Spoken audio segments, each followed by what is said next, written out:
If you're a farmer, sourcing your seed for the next planting season is an essential part of the business, and to ensure that you are into the business continuously. For example, this cucumber that you are seeing is an open pollinated Chinese cucumber. Getting the seed in this part of the world is an arduous task. Therefore, for a very wise and farmer, it is essential that you find a way of preserving the seed for the next planting season. That is what you do for an an open pollinated seed. You don't do that for an hybrid seed. Now, for example, for this particular cucumber that you are seeing, the seed has been used for the past 6 years, and they are still producing vigorous fruits. Now, this is a similarly matured fruit that is ready for harvest as it is.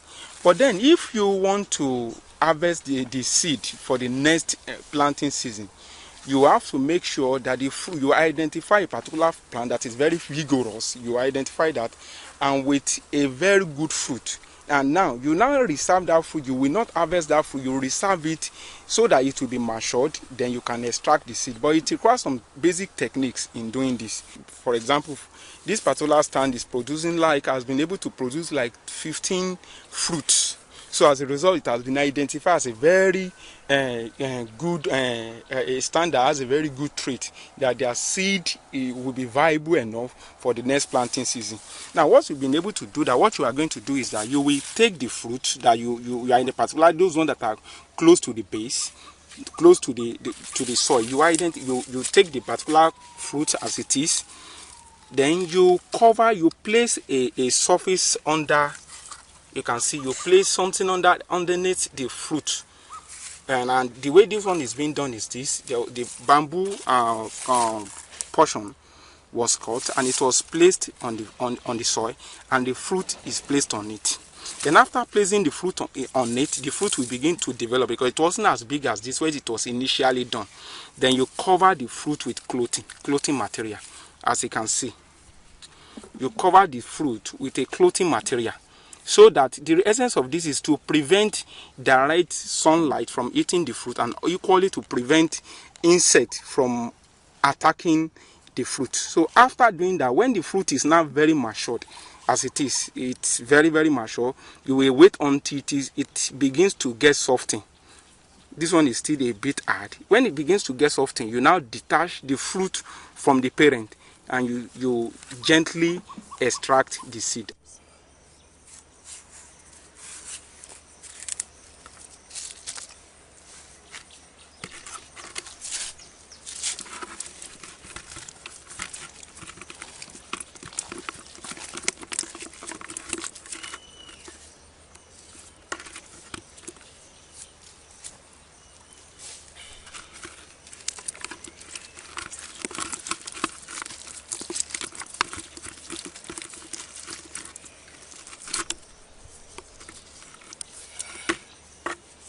For example, this very portion was touching the soil, directly touching the soil. That was the reason why it has started decaying. So you have to make sure that you prevent against it by placing a platform under the fruit, particularly those ones that are touching the soil. But those ones that are not touching the soil, you cover them with clothing material. You won't have these incidents. You might likely come across something like this, particularly, like I said, those ones that are touching around this, the fruit has started depreciating from within. But in this very case, you can see it's still very good looking as it is. So when you notice something like this, you cut it up. You don't add the fruit extracted from this to the one that are good. Otherwise, it might affect it with disease, fungi, or particularly bacterial disease. So after that, you squeeze the fruits with the liming material. You begin to squeeze it as it is being done, so that you can properly extract and separate the seeds from the liming or the drawing part of the fruit.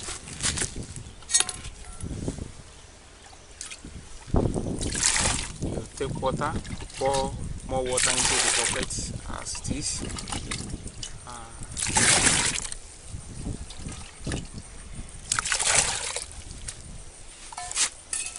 after that, then you can now use a sieve. You pour the mixture of water and the seed inside the sieves as it is being done.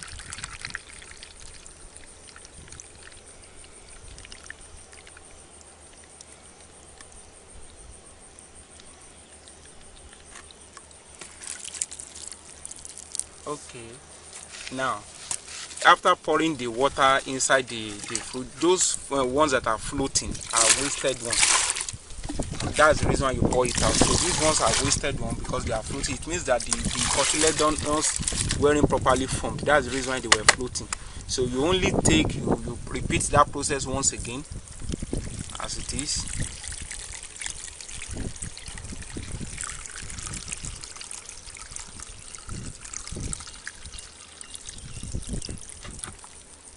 So you only select those seeds that are not floating.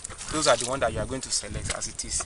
So these ones are the ones that are been able to, that were formed properly, and they were not floating inside the water after pouring the water. So these are the ones that you are now going to take. After gathering them together, you put it on the surface and you dry it in a well ventilated place. It's not advisable you put it under the direct sunlight in order not to kill the seed. So you put it in a well ventilated place for you dry it in a well ventilated place for many days. These are the well prepared seed that have passed the test and that are good enough to be preserved for the next planting season. So after gathering, you dry it in a well ventilated place for so many days. Could be even for 1 week, 2 weeks, or thereafter, till it is properly dried without any traces of moisture. You now gather it and put it inside a bottle as it is. Inside a bottle, and you close the bottle in such a way that it is hermetic. As it is now, it can stay for years, and it will still remain the germination percentage, and by the time it is being planted, you are still going to get reasonable amount of germination from the seed. So this can be done for any particular vegetable seed, like watermelon, for tomato, for pepper, among others. So with this, you can always preserve your OP seed for the next planting season. Also, you should note something, that if you want to plant this seed in the next planting season, it is essential you pour the seed inside some solvent like trisodium phosphate or bleach, in order to remove some possibly some tobacco mosaic virus that might have infected the seed, because many of those viruses, you often see them on the coat of the seeds. So in order not to carry it into another planting season, perhaps it is essential you cleanse the seed using sodium phosphate or bleach.